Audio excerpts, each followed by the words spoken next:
नमस्कार. मी doctor Sunanda कंसे, homeopathic consultant. मी आज पित्ताशयाचे खडे आणि त्यावर होमिओपॅथीचा प्रभावी उपचार या विषयावरती माहिती देणार आहेत. पित्ताशयाचे खडे हे खूप कॉमन समस्या आजकाल मला दिसते किंवा आजकाल च्या पिढींमध्ये खूप अनुभवायला भेटते आहे. अगदी लहान मुलं, आज 8 वर्षाची मुलगी माझ्याकडे काही दिवसापूर्वी पित्ताशयाच्या खड्यासाठी आलेली आहे. तर ते बघून अतिशय आश्चर्य वाटतं की लहान वयापासून मोठे टीनेजर, मध्यम वयाचे, म्हातारे, अगदी सर्व वयोगटामधली जी पिढी आहे ती पित्ताशयाच्या खड्याने त्रस्त झालेली आहे. आणि जनरली होमिओपॅथीचा प्रभावी उपचार हा जास्त लोकांना माहिती नसल्यामुळं ते सर्जरी करतात आणि पित्ताशय काढून टाकलं जातं. आणि पित्ताशय काढल्यानंतर जे पित्ताशयाचं कार्य असतं आपल्या शरीरात अन्नपचन होण्यासाठीचं, ते बंद होऊन जातं आणि पुढे चालून अन्नपचन होण्यासारख्या समस्यांचा सामना करावा लागतो. तर त्यासाठी मी आज ह्या विषयावरती प्रभावी उपचार कसे घेता येईल तुम्हाला होमिओपॅथीचे ही माहिती देणार आहे. होमिओपॅथीने पित्ताशयाचे जे खडे आहेत ते पूर्णतः विरघळून पित्ताशय नॉर्मल याच्यामध्ये येतं. अगदी खूप साऱ्या मेडिसिन होमिओपॅथीमध्ये पित्ताशयाच्या खड्यासाठी आहे. जवळपास 400पेक्षाही जास्त मेडिसिन पित्ताशयाच्या खड्यासाठी होमिओपॅथीमध्ये वापरल्या जातात.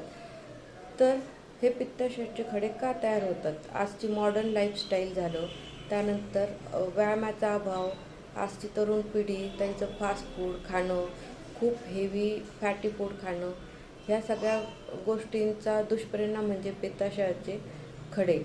आणि हे खडे नंतरहून ज्यावेळेस आपल्याला पोटात दुखलं जातं, ॲबडॉमिनल क्रॅम्प्स येतात आणि अपचन व्हायला लागतं, तर हळूहळू याची लक्षणं दिसल्यानंतर आपण डॉक्टरांकडे जातो आणि कळतं की पित्ताशयात खडे. आणि मग खडे झाल्यानंतर पुढे काय करायचं? तर जनरली होमिओपॅथीचा उपचार ज्यांना माहिती नाही आहे ते सर्जरी करतात आणि ज्यांना होमिओपॅथीचा उपचार माहिती आहे किंवा ज्यांना सल्ले दिले जातात. आता रिसेंटली माझ्याकडं एक 11 वर्षाची मुलगी होती. तिला माझा एक पेशंट जो पित्ताशयाच्या खड्याने बरा झालेला होता त्याने सांगितलं की तू खनसे मॅडमकडे जा. आणि ती माझ्याकडं आली आणि बरं झालं. म्हणजे तिचे खडे पण बरे झाले आणि ती तिची नॉर्मल लाईफ जगती आहे. तसंच आत्ता 2-4 महिन्यापूर्वी एक 75 वर्षाची वृद्ध ओल्ड एज लेडी होती. ती पित्ताशयाच्या वेदनांपासून इतकी परेशान होती, ती जवळपास 1 महिन्यापासून ICUत ॲडमिट होती.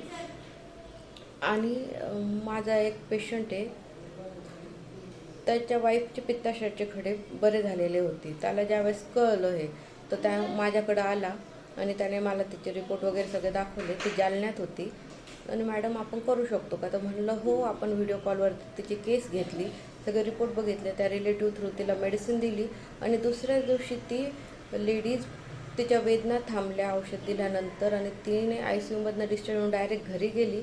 आणि ती आता इतकी नॉर्मल आहे, तिचे खडे वगैरे तर सगळे विरघळले, पण ती 4-4 भाकरी खाते आता. तिचेच रिलेटिव्हने येऊन मला सांगितलेलं आहे. तर असं पूर्ववत नॉर्मल आयुष्य तुम्ही जगू शकतात. इतके प्रभावी उपचार आणि इतक्या प्रभावी मेडिसिन होमिओपॅथीमध्ये आहे पित्ताशयाच्या खड्यासाठी. तर तुम्हाला जर काही समस्या आढळली तर तुम्ही नक्कीच माझ्या सद्गुरू कृपा हॉस्पिटलमध्ये येऊन सल्ला घेऊ शकतात. आणि मी खात्रीशीर सांगते की होमिओपॅथिक मेडिसिनच्या मदतीने तुमचे खडे किती जरी मोठे असले तरीही ते पूर्णतः बरे होऊन तुम्ही तुमचं नॉर्मल आयुष्य जगू शकतात. धन्यवाद.